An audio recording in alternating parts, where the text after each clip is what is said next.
In the beginning, before time, before man, there was only the moon, and the moon was Diana, the beautiful goddess. Sad, lonely and silent, she wandered alone. In all the universe there was none but her. She sought the world over for a lover, but there was only her own reflection in the waves of the oceans. Her tears formed the rain which sprinkled the earth.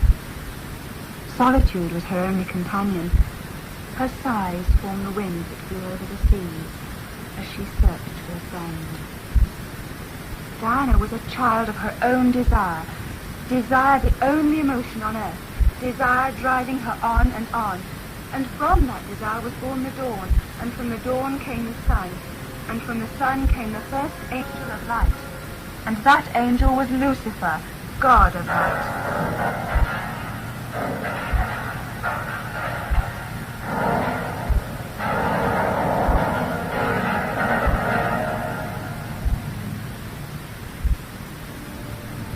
The moon Diana and the sun Lucifer became the first lovers, and loved as no human knows love. And from that love was born the sky, the earth, and from the earth sprang plants, where the tears of joy fell from the lovely Diana.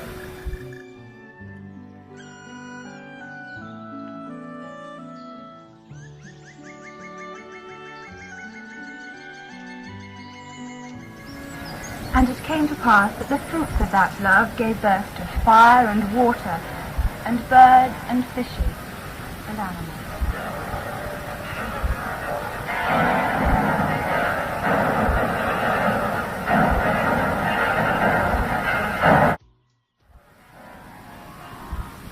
That was part of the legend of the goddess from the witch's own sacred book of law called the Book of Shadows. Call it, if you like, the witch's Bible. This book is handed down from one generation of witches to the next. Most witches burned their books during the persecution times, but nevertheless a lot of knowledge has been handed down by word of mouth.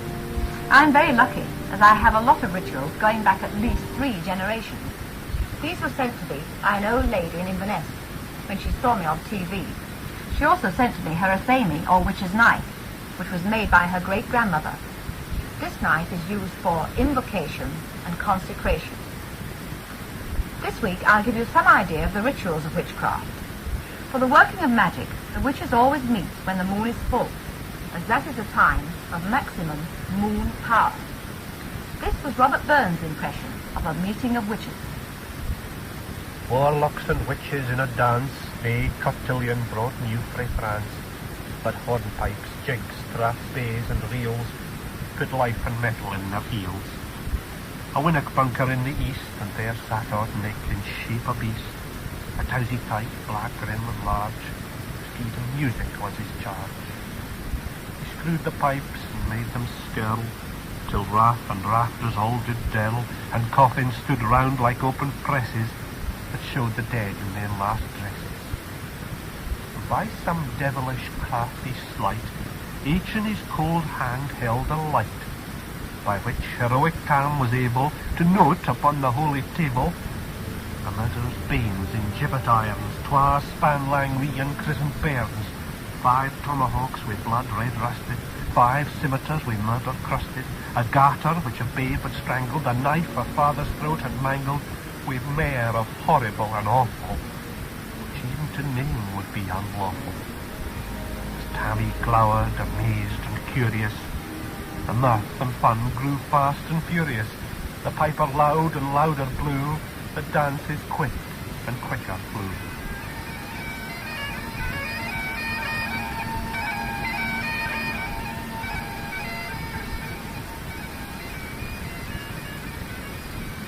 That was from Tam O'Shanter, but there are some who say that Burns was a witch, and that he was initiated by Agnes Fraser in the year 1777 at the age of 18. At any rate, Burns tells us about the wise woman who prophesied at his own birth. He'll have misfortunes great and small, but I a heart abune them all. He'll be a credit to us all. We'll all be proud of Robbie.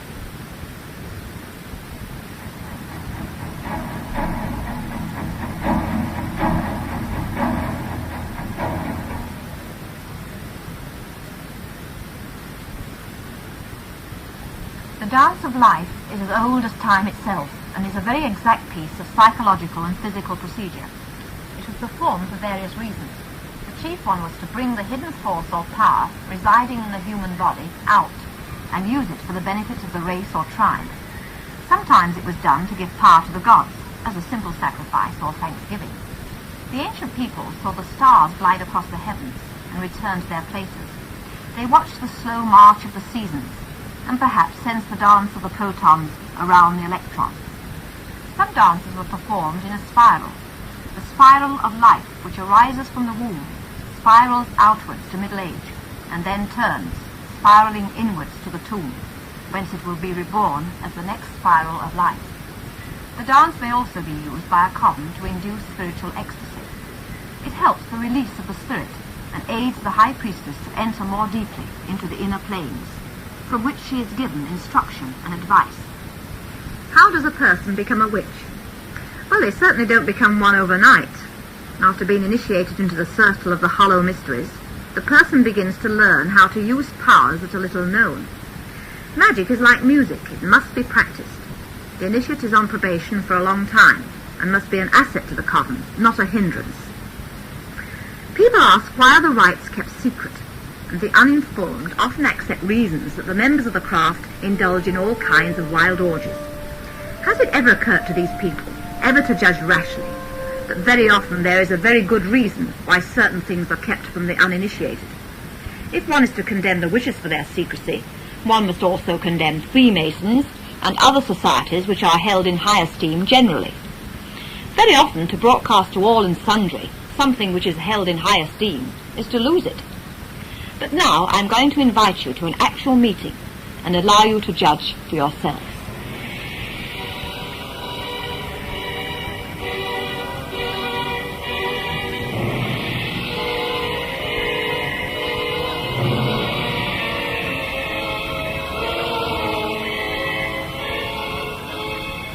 I am now in the room where I perform the witchcraft rituals. It is quite a small room. There's a white circle inscribed on the floor. In the circle we have the altar, which faces north. North was always considered the most sacred point, being the dwelling place of the ancient gods, and most of the stone circles in this country are orientated to the north. On the altar we have the sacred sword, the witch's black-handled knife, the pentacle, the hornet cup, the horn, the wand, an incense burner, and a lighted candle. Also statues of the god and the goddess.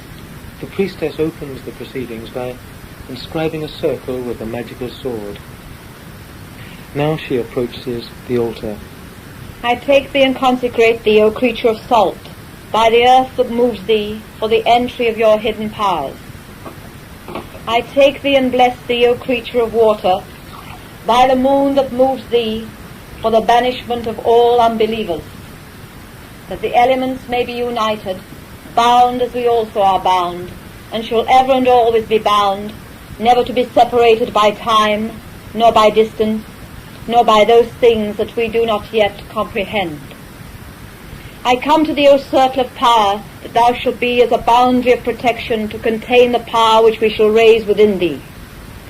So do I bless thee, O horned one and mighty mother, in the names of the old ones, that we may be assisted in our work. The priestess now purifies the circle with the consecrated water, and after that she purifies it with the incense. Fire flame in the old one's name, take thee light and burn thee bright, and the spell be cast aright.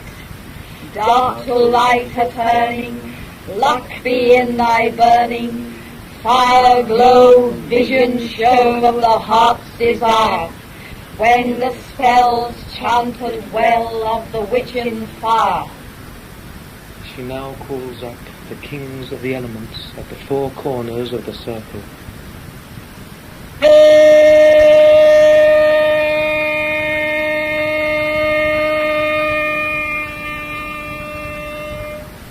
I summon stern call ye up, ye mighty ones of the east, to be witness to the rites and to guard the circle.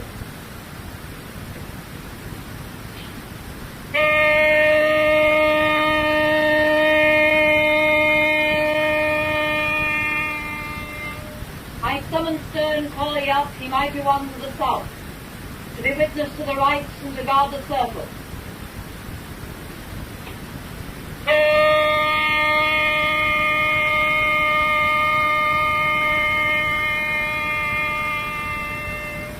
I summon stern call ye up, ye mighty ones of the west, to be witness to the rites and to guard the circle.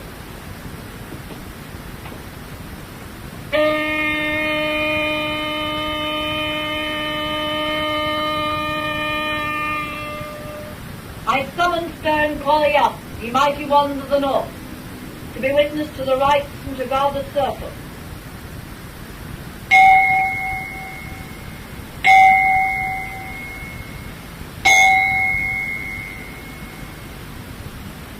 I am the veiled Isis of the shadows of the sanctuary. I am she that moveth as a shadow behind the tides of death and birth. I am she that cometh forth by night, and no man seeth my face. I am older than time and forgotten of the gods. No man may look upon my face and live, for in the hour he parteth my veil, he dieth. There are two deaths by which men die, the greater and the lesser, the death of the body and the death of initiation.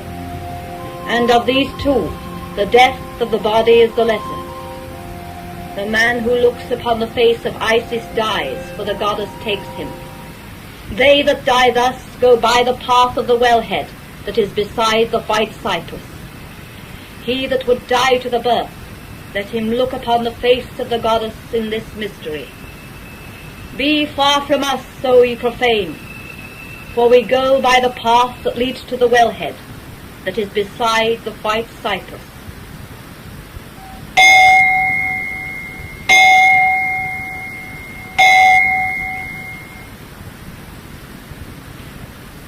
Now we have a person to help tonight. I believe it's Sheila, and she has this ulcer in her stomach, so shall we raise the power now before we concentrate on this problem?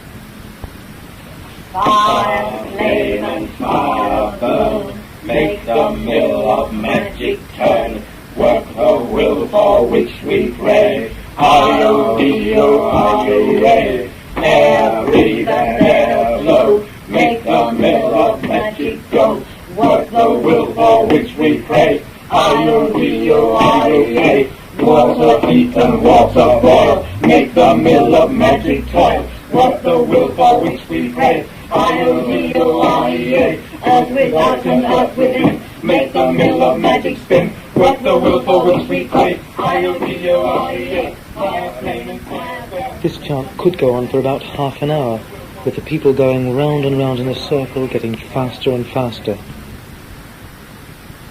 The power is now raised, and everyone can now concentrate on the person to be healed. The priestess now raises the sword. She points it in the direction where she calculates the person would be. This means the sword is pointing the power in the direction of the person to be healed. Sheila will be healed soon, so mote it be, so mote it be. Sheila will be healed soon, so mote it be, so mote it be. Sheila will be healed soon, so mote it be, so mote it be. Sheila will be healed soon, so mote it be, so mote it be. Sheila will be healed soon.